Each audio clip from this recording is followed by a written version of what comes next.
is on the move. Raptors hover over a withered carcass. But there is scent of fresher meat in the wind.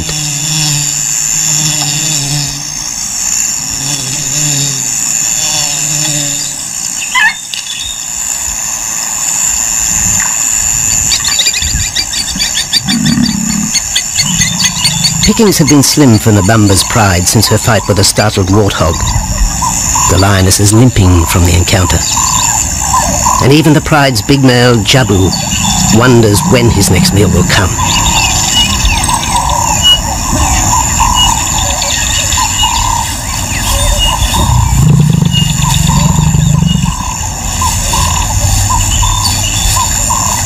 There's been no kill for 3 days, and Nabamba's cubs are hungry. Survival is tough across this tawny continent, and for the lions of Pinda Reserve, etched into the heart of Zululand, only those with speed and cunning will eat.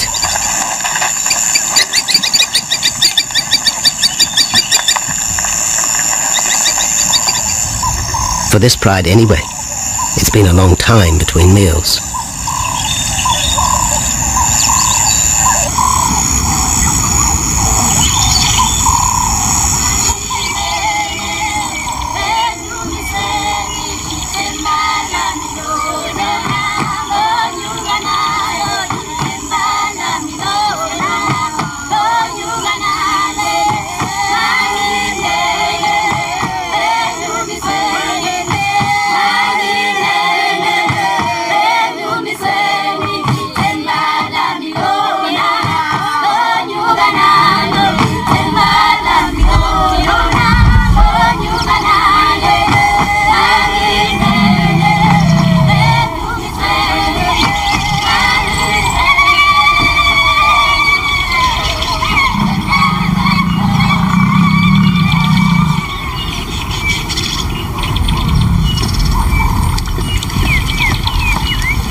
Jabu had waited too long for his lioness to feed him.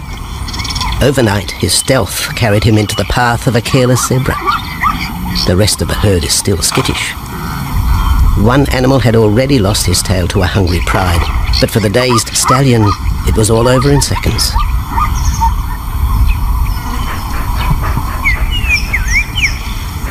The big male watches his kill from a distance, exhausted by the chase, exhilarated by the sport.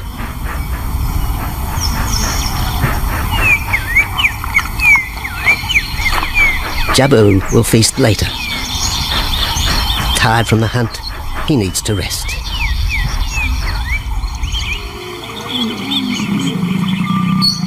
But his prey will be safe. Few scavengers will risk the sudden return of the Lion King.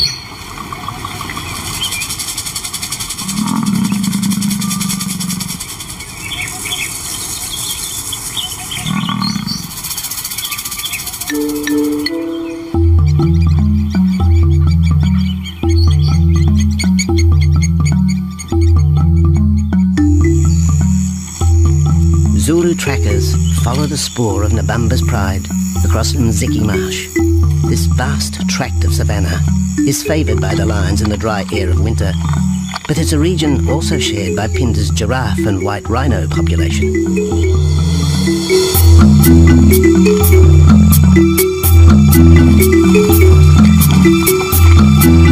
Through modern times, most of southern Africa's wildlife has been ravaged by hunting and habitat loss. Farmland, overgrazed and buffeted by domestic stock, has ripped the heart out of the original bush. The open, broad-leaved woodland, acacia bushveld, and wetland habitat had all but disappeared, taking with it the wildlife.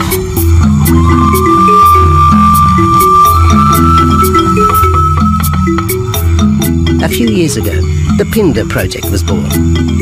17,000 hectares of farmland bought up in KwaZulu-Natal along South Africa's eastern seaboard.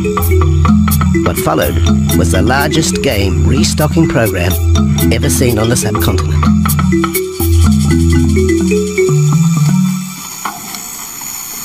The land was overgrazed to a certain extent and it wasn't in very good shape. They put all these farms together, put a perimeter fence around it, and then brought in a lot of game. We brought in elephant, we brought in rhino. We started off with those sort of animals, and then started with cheetah, bringing in cheetah onto the reserve, mainly to get them used to the area before the lions came on, because the lion is a more superior predator as such and would dominate the cheetahs. We wanted to get them settled first before the lions came in.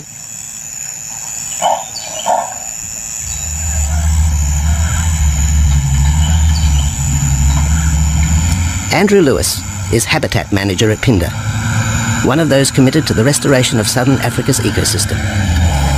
Phinda is the Zulu word for return, and the aim of his company, Conservation Corporation Africa, is to return the land to its traditional wildlife and at the same time restore the habitat to its original state.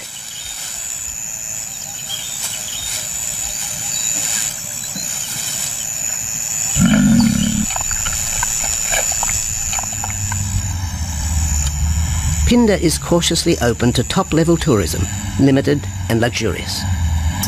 Dreams of extending the green frontier require funds, and the reserve's lion pride has already earned its keep.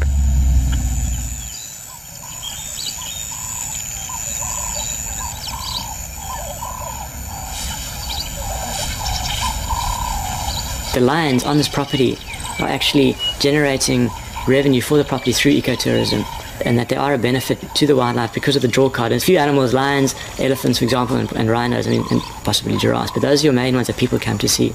And we've been very fortunate to be able to have lions on the property, and I think those lions that we have given us amazing value for our guests, and by getting our guests in here, we're getting revenue into the area, and that's benefiting wildlife as a whole.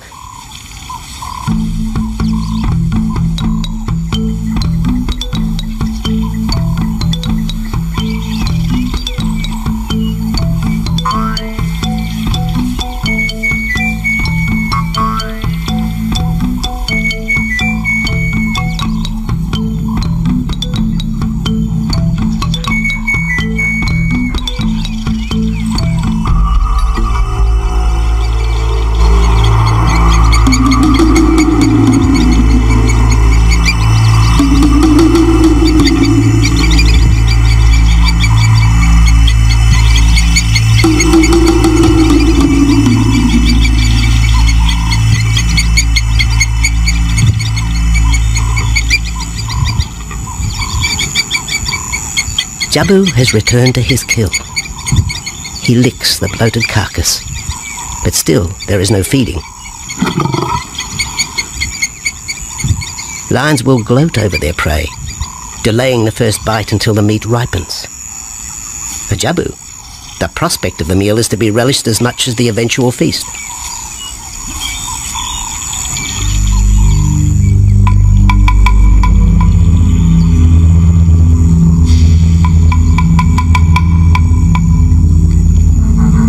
Meanwhile, Nabambo's pride is on the prowl. The older cubs are 10 months now, weaned, but still dependent upon Nabambo for food.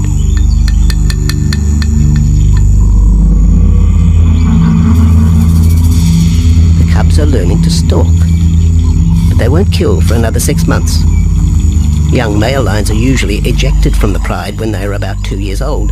Fending for themselves, they form hunting groups with other isolated males. Nabambo's cubs aren't sure what to do with prey so close, but the lioness isn't far behind. Their time for hunting will come. Nabambo's 4-year-old daughter also lives with the pride. She is the mother of the group's youngest offspring, 7-week twins Umveli and Damana. The little cubs have been hidden since birth, and now stay close within the protective circle.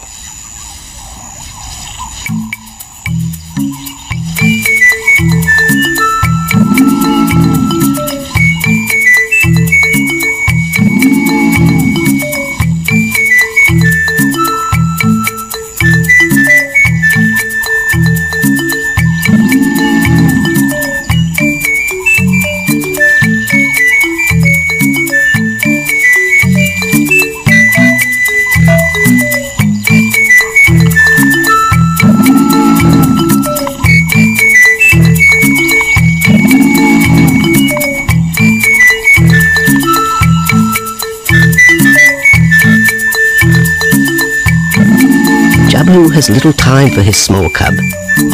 When he is older, Damana will hunt with his father, but for the moment, the big male has nothing to do with his young son. Dejected, the cub finds solace among his siblings.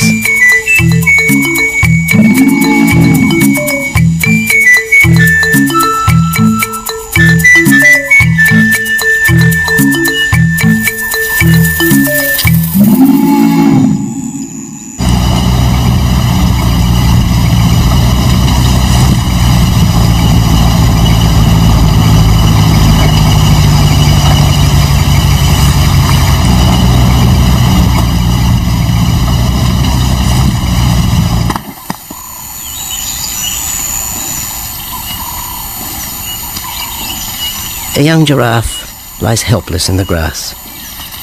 The animal's complicated vertebra means it is unable to rest its neck for any length of time. Lack of mobility means blood to the brain slows, leaving the animal disabled.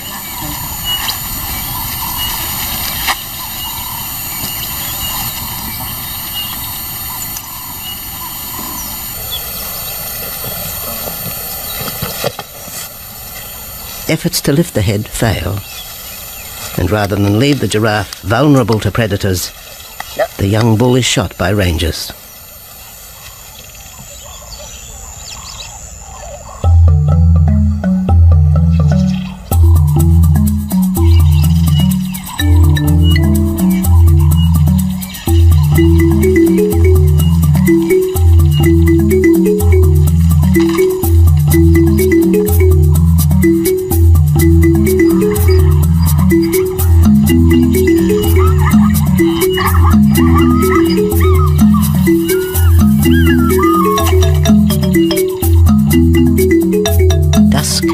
By the waterhole rekindles the interest of the pride.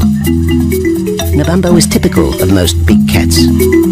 They conserve energy 20 hours a day, waking only to groom and hunt.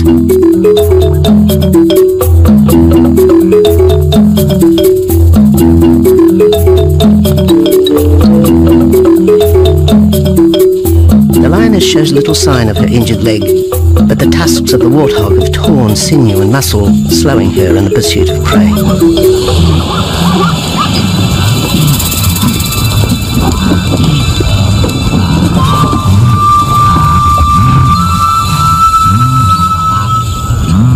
Once again, Nabambo and her pride will go hungry. But the big lioness senses another kill nearby. A young giraffe slain by humans will provide meat for her cubs. Leaving the pride, Nabambo follows the scent.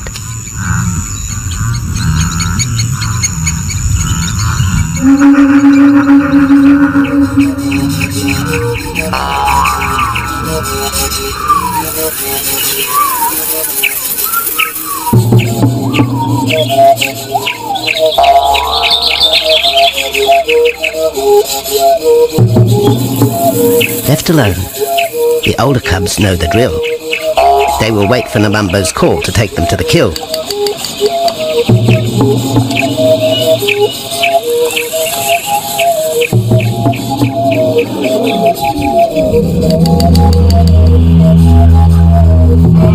The day moves into shadow. The cubs are restless and a little afraid. Adult lions have few enemies, but cubs, even those 10 months old, are at the mercy of leopard and other predators.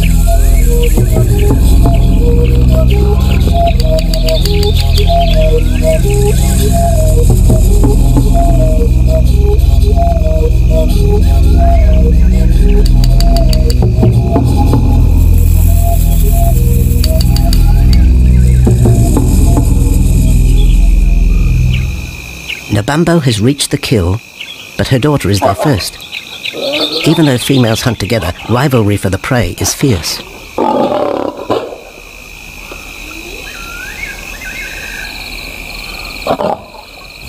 The big lioness begins the trek back for her cubs, but the youngsters have heard her call and they meet halfway.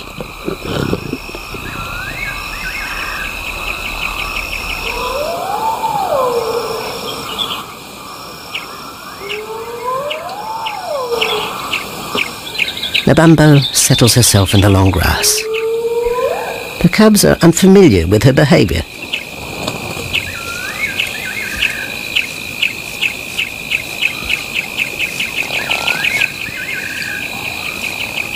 A female will usually head the charge with any kill, splitting the hide of the victim and leading the way for the pride to eat. But there is human scent around the giraffe, and the big lioness is cautious. She watches her cubs, hidden, alert to any potential threat.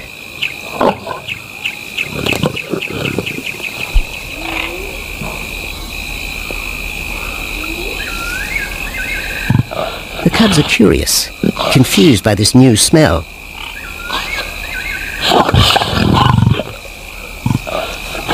The lioness moves in for a final check, but she has already made up her mind.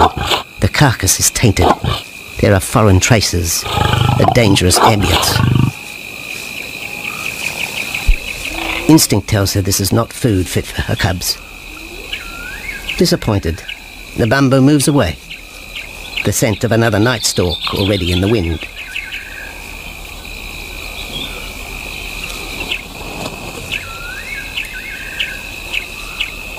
Siyabonga, siyabonga, siyabonga, siyabonga, siyabonga, siyabonga, siyabonga, siyabonga, siyabonga, siyabonga, siyabonga, siyabonga, siyabonga.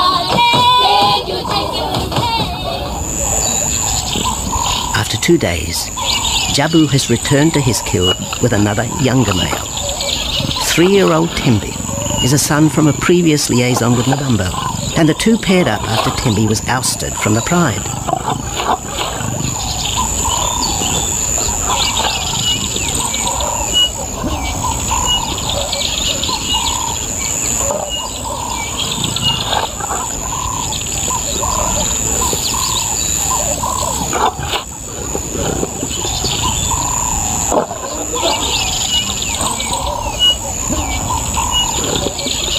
Pride males are lazy and will gladly let the females track down prey.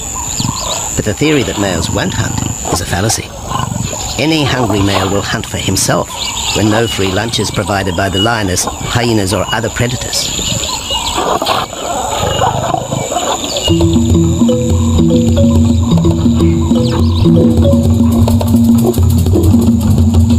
Smaller creatures scatter in the vicinity of the two lions, but there will be no hunting for a while. Bloated after the zebra kill, both males will sleep for the next day, oblivious of their surroundings.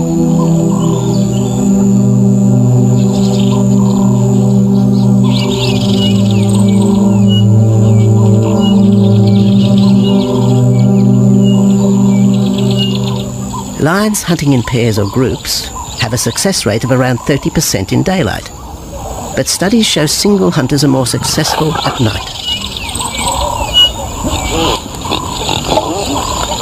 Lions are sociable cats, the only group to take part in communal hunts.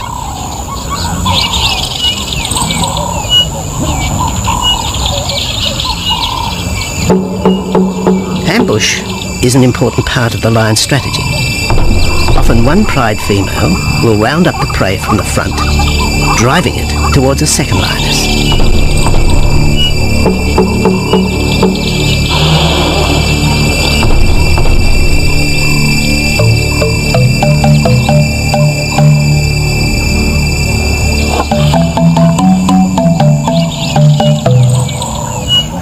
As in most cases, the pride male will only get involved if he has to.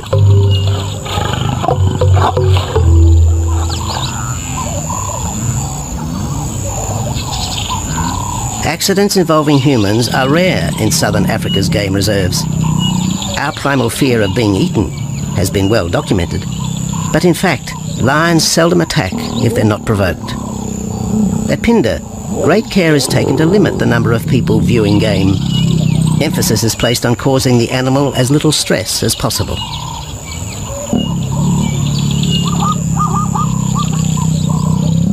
Man isn't a part of their natural food source. They don't normally go out and hunt people. I think your lions are opportunists though, and I certainly think that if your lion is very hungry, under stress, I don't think they'll necessarily go out to hunt you down, but if you interfere with them, they'll certainly kill you. And there's a good chance they might eat you at the same time.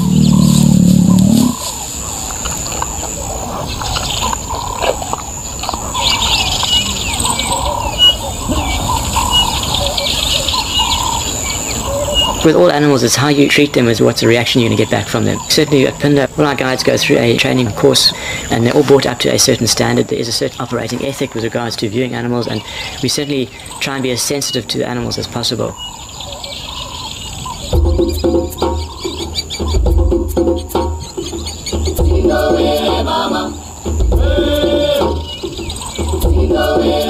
Cradled within the arms of the Yabomba Mountains and the Indian Ocean, Phinda covers one of the most diverse regions of Africa.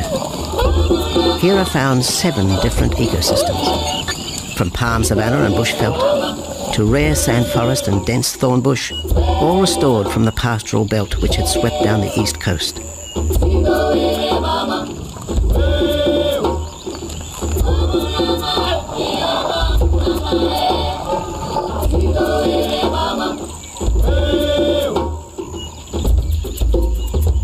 Where cotton, pineapple and cattle farms once stood, lion now roam their habitat again, alongside some traditional neighbours.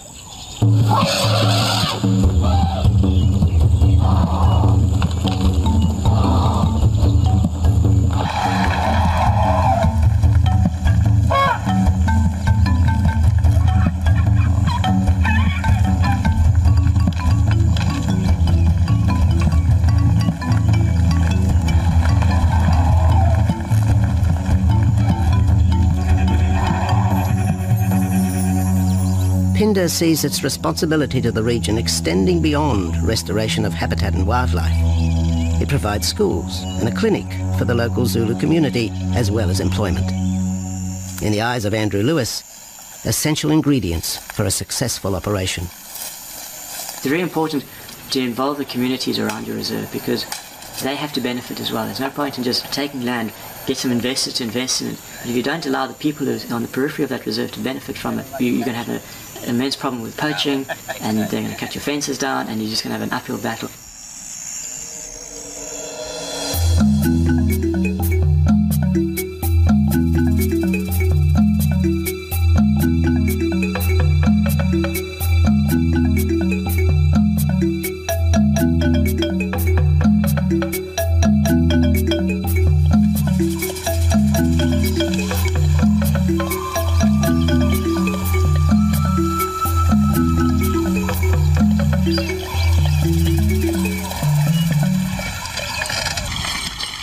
In 1992, the Phinda lions were among the first of the big 5 animals to be relocated to the reserve.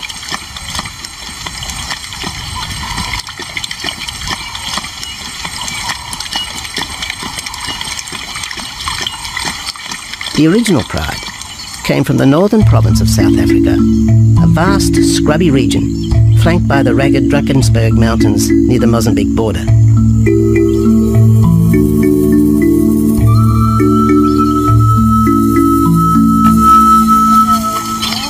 Peter Rogers helped round up Phinda's first pride, handling the lion's capture and subsequent move south. Today, he's head vet at the Hoedspruit Research and Breeding Centre for Endangered Species, overseeing its cheetah breeding program.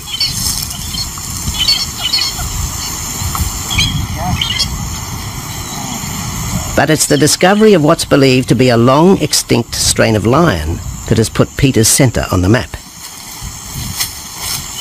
We were involved in the rescue of these circus animals that came down through Africa and were abandoned in Maputo. We were just founded by an animal welfare group called Animal Defenders based in London, and they said, could we just keep these animals temporary? First they mentioned tigers, and then they came back and said, well, there's 6 lions as well. So we said, yeah, we could hold them temporarily just until they found permanent homes for them, but basically get them out of the predicament that they were and the shocking conditions that they were in Maputo and Mozambique.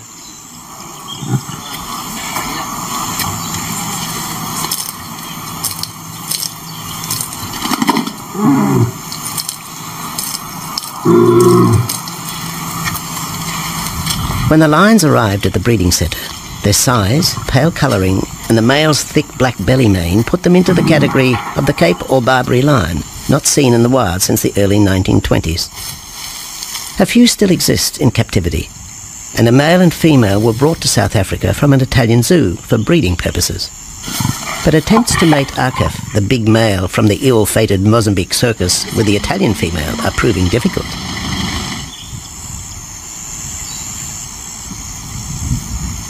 Akef is overprotective, even preventing the lioness from eating when the meat truck arrives.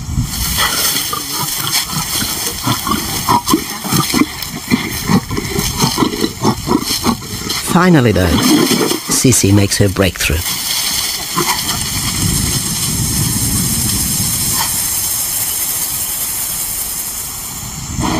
We'll see you up in the front there, Mark. You're going to go to that sort of middle central area. Where are you going to go? In the next enclosure, Arturo, the Italian Barbary male, is about to be sedated. His attention to his sister Sisi through the fence is hampering mating efforts, and Peter Rogers is keen to move the big male. He shoots the dart into Arturo's rump. Arturo has been sterilized, but while his breeding days are finished, he'll live out his days at the centre. 1.5 minutes now, so... His female companion, another Barbary from the Mozambique circus, is drawn away by the meat truck.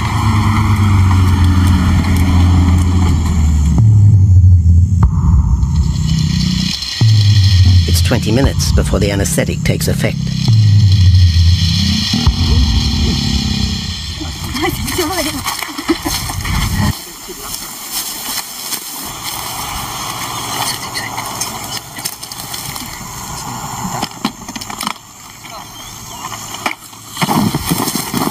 It's nice to be the supervisor. Slowly.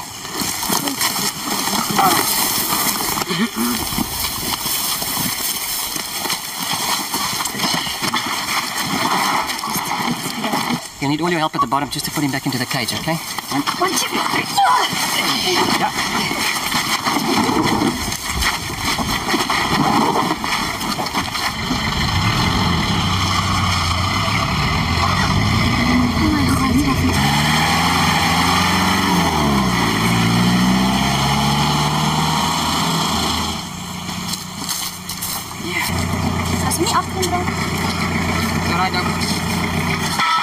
The anaesthetic gives Peter Rogers and his team a chance to check over the 12-year-old lion.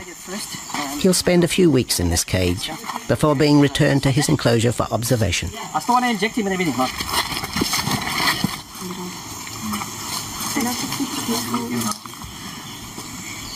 It's very exciting to be part of this project because they feel that there are perhaps not many Barbaries, if any, that are really pure, that are left even in captivity. They feel that over time other animals from other genetic bases are brought in. So there's a big project afoot at Oxford University to do the genetics. So that's just getting off the ground now. Okay. We just put under the skin on the neck if we can find the skin under this big beard of his. Normally lions wouldn't have this many ticks, but being from Italy, a European lion, it doesn't have that innate or inherent resistance to ticks. It does come with time. Like a bit of a like this. What we can do is put him in there and roll him over inside there. Immediate term now is to get these ones to breed. And we'll take it day by day from there and see how it goes. But the prime object initially was just to get these animals back into good health, and it's developed into something a lot bigger.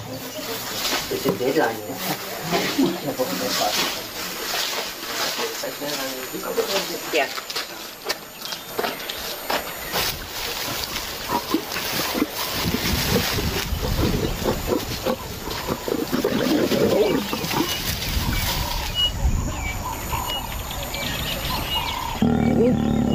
While the breeding centre's lions are healthy, it's not the case a few kilometres away in the Kruger National Park, where TB has ravaged half the population.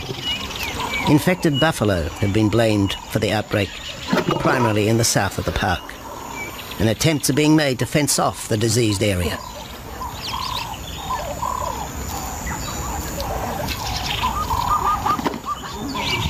And the lions are preying on infected buffalo. Because it's an exotic disease and not an indigenous disease, the lions are totally naive and they've got no resistance to it. So it's a big problem. It's a very difficult decision to make as to what to do. It's a very topical and heated subject at the moment.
Back in Phinda, the night stalk has begun. Nabambo keeps her cubs close. They're hungry, but tonight only Impala can be tracked down, a morsel for the lioness. Food is scarce at this time of year, so the pride's territory covers a large area. Lions can only afford to be territorial where there is a reliable supply of game.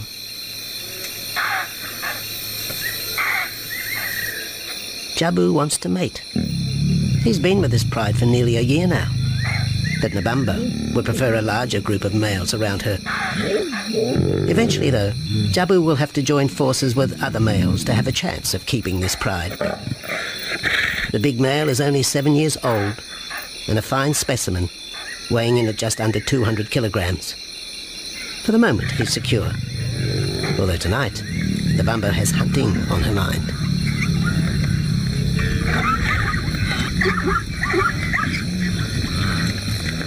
The cubs follow in the lioness's wake.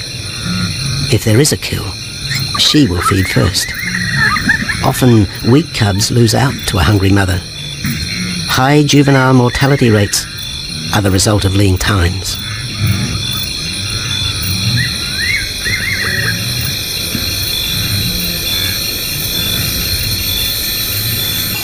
Jabu has had enough. He's been walking for hours. Sleep is more important. And the zebra he ate 2 days ago will suffice for another night.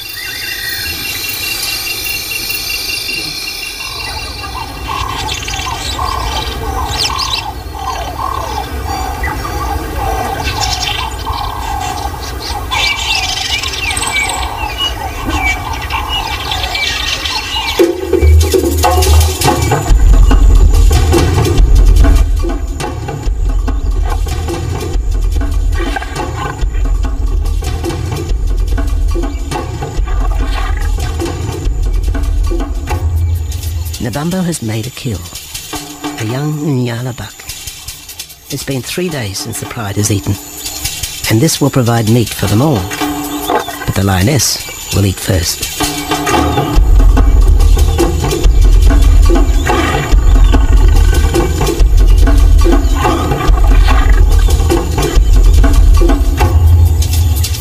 The cubs know the routine.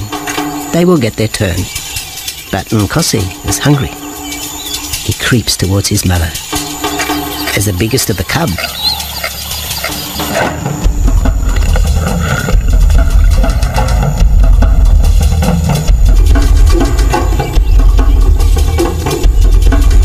Nkosi watches. A lioness can eat more than 20 kilograms in a single sitting.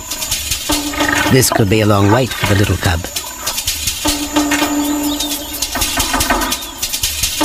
Nkosi approaches the kill cautiously.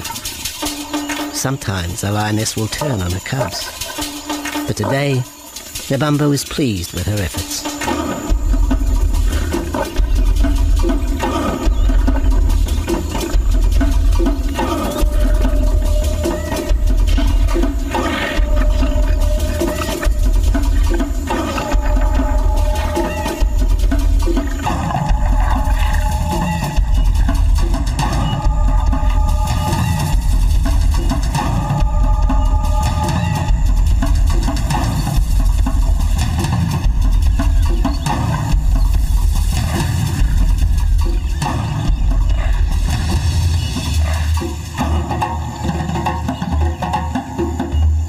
Nabambo has had her fill, for the moment anyway.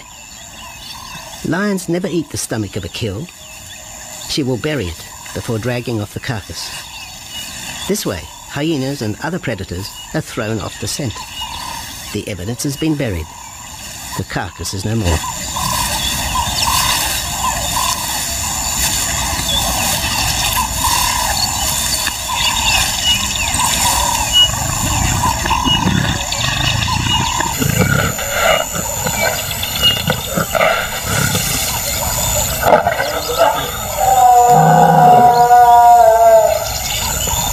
Nabambo's daughter hears the call. It is the second this morning. The first was the strangling cry of the Nyala as Nabambo broke the young buck's back. There was no struggle. The big lioness is a seasoned hunter.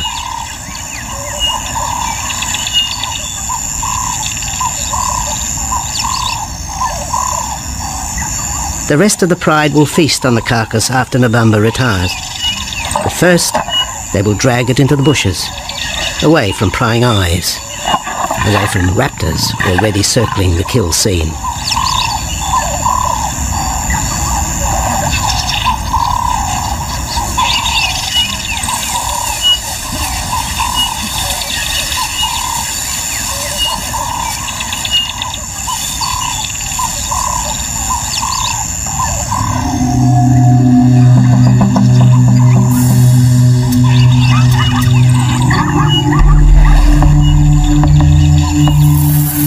Kill has created a nervous edge. Even the hippo, its bad temper legendary, is flustered, anxious to protect its waterhole. The wildebeest are a favourite prey for lions. Naturally, they feel vulnerable. But for the pride, there is no agitation. Gorged, they will sleep for the next day. Even Mveli and Damana, the 7-week twins, have tasted blood for the first time. But it will be many months before they take part in a hunt. For the moment, they just want to play with Nkosi.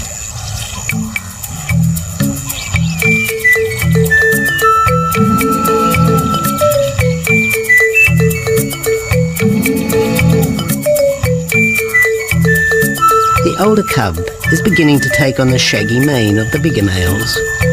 Within 18 months, he will be hunting with them, competing for his own pride. In the meantime, though, he has to contend with his young siblings.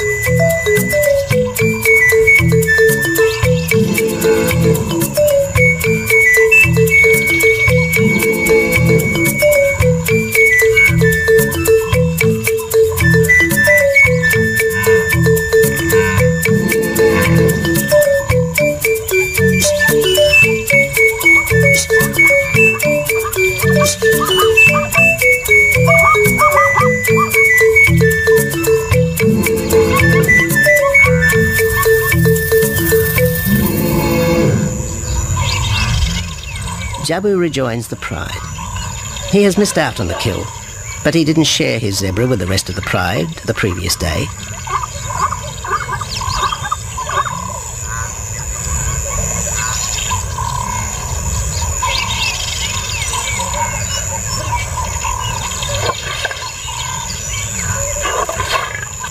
A half-hearted attempt at mating, but the big lion's attention is drawn to a curious onlooker. With the pride so close, the giraffe won't be sitting for long. Drinking and sitting is when they are at their most vulnerable.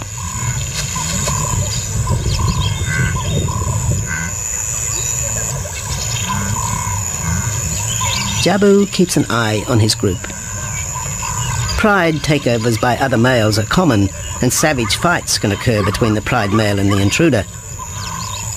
If a takeover is successful, the new male will usually kill all the suckling young of his former rival.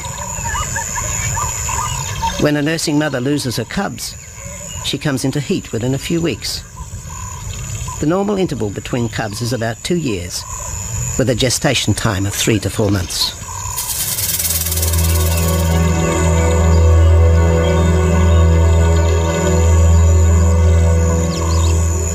Jabu marks his territory, but it may soon be all in vain. A fresh infusion of lion genes is necessary to avoid the effects of long-term inbreeding. It's likely Jabu and his son Tembi will be swapped for males from another game reserve. This will broaden the bloodlines of future lions and avoid the genetic risks currently facing the pride at Phinda.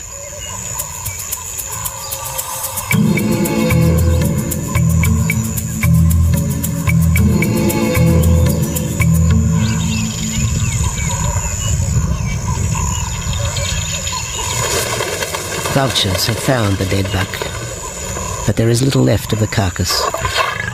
Nabamba and her pride have eaten. The big lioness tries to dislodge Inyala fur from her teeth. Tomorrow, the next day, there will be another kill. Nabamba's cubs will grow up strong.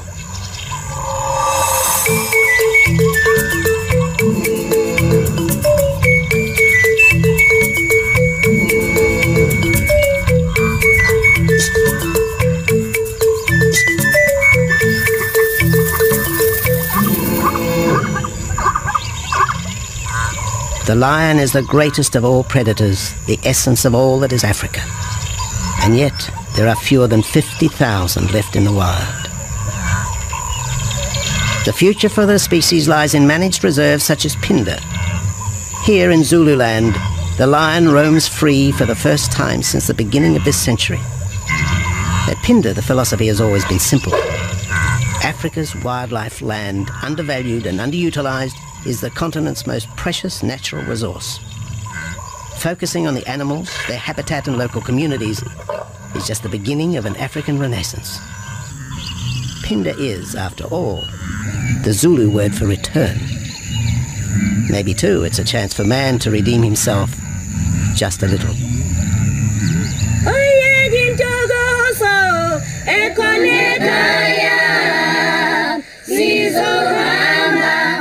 Hallelujah.